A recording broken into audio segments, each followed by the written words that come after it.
In this literary analysis video, I'll be talking about symbolism. Symbols are everywhere. You probably see this sign and immediately know caution. Perhaps you see a wedding ring and understand that it means eternity, being that it's an infinite loop, or complete as it's a whole.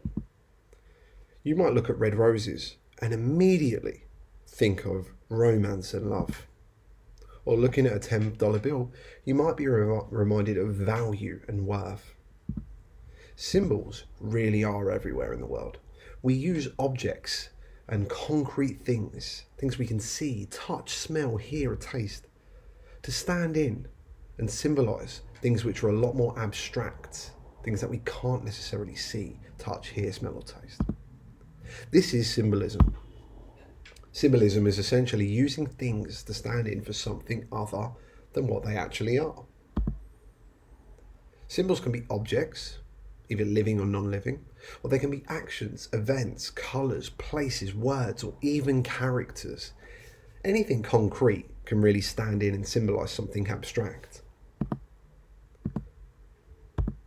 Now, when you're looking at symbolism, there's a few things to consider. The first thing you want to do is identify a symbol. This might be easy because symbols are often repeated in a text. They're often used multiple times in order to develop meaning. Once you've found a symbol, consider the characteristics of a symbol. Look at the real world. How would we define that symbol or describe it? What are important parts of that symbol and its characteristics? Then recognize relationships in the text. When is the symbol presented? Why? Where? Who is around? And finally, interpret the meaning of the symbol and think about how that develops theme. Let's look at an example from Of Mice and Men. Now, Of Mice and Men is a story written by and setting America in the 1930s. This is an era that was known for the Wall Street crash and the Great Depression. There was mass unemployment, people lost all of their wealth. And added to this, there was a set of storms in certain states known as the Dust Bowl, which destroyed farms. And as a result, farmers had to migrate across the country in search of new jobs. If this wasn't enough, there's also Jim Crow laws which segregated African Americans. Now, Of Mice and Men is a story about George and Lenny, two migrant workers in the search of a better life, and their fulfillment of the American dream. However, this is unlikely to happen. Now, the novel explores themes of dreams, loneliness, friendship, the weak and the strong, and inequality. In chapter 3, one of the ranch hands, Candy, an old man with an old dog, is saddened as all the other ranch hands threaten to get rid of his dog because it smells, and he eventually does lose his dog. Let's look at an excerpt. It was almost dark outside now. Old Candy the Swamper came in and went to his bunk, and behind him struggled his old dog. The thick-bodied Carlson came in out of the darkening yard. "Darker than hell in here," he said. "This old dog just suffers himself all the time. If you was to take him out and shoot him right in the back of the head," and he led the dog out into the darkness. Now, darkness is repeated, and I've identified it as a symbol. It's something significant which is repeated.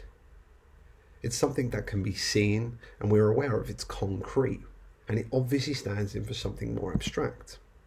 Now I need to consider the characteristics of darkness. What are the most significant aspects of darkness, and what do we associate with darkness? Well, darkness is scary and unknown.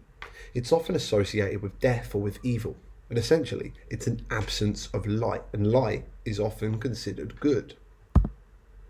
Now I need to recognise the relationships. Where does it appear in the plot? Which character is it associated with? What are the themes of the text? Well, darkness is regularly used in the story, but often around death, whether it be the death of animals, people, or people's dreams. The text themes include death, loneliness, and broken dreams. Therefore, I believe that darkness is a symbol for death, both literally and figuratively. When death is near to a character, or a character is connected to death, darkness sets in. The dog is about to die, darkness ensues. Carlson, who is a person who kills the dog, when he walks in, the yard is darkening, and he says it's darker than hell in the bunkhouse. Added to this, when a dream is dead or hope is lost, the scene is similarly dark in the novel. I've written this paragraph. Steinbeck uses darkness as a symbol to depict the harshness and loneliness of 1930s America. In chapter 4 of the novel, as it was almost dark, the men came in the bunkhouse, which is darker than hell, when Carson enters. Carson immediately begins to complain of Candy's old dog, who stinks and can hardly walk and is damn near blind. Carson then offers to shoot him right in the back of the head and let the dog out into the darkness to commit the act. By choosing the weakest creature of the bunkhouse to be killed, highlighting such weaknesses and then using them as justification for murder, Steinbeck is able to reveal the harsh realities of 1930s America. The darkness creates a tense and eerie mood wherein the reader worries of the unknown. The darkness depicted in this scene establishes it as a symbol of death, leaving those in its wake alone and without hope. This is important given the novel's setting of the Great Depression, as those who were weaker in society were left behind, their hopes dead, and with an unknown and dark immediate future.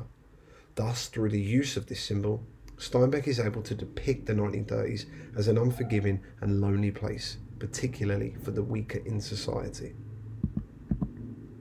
Remember, symbolism is concrete things standing in for those which are abstract. It can be objects, actions, events, colours, places, words, or characters. What you need to do is identify a symbol, consider the characteristics, recognise relationships in the text, and interpret the meaning.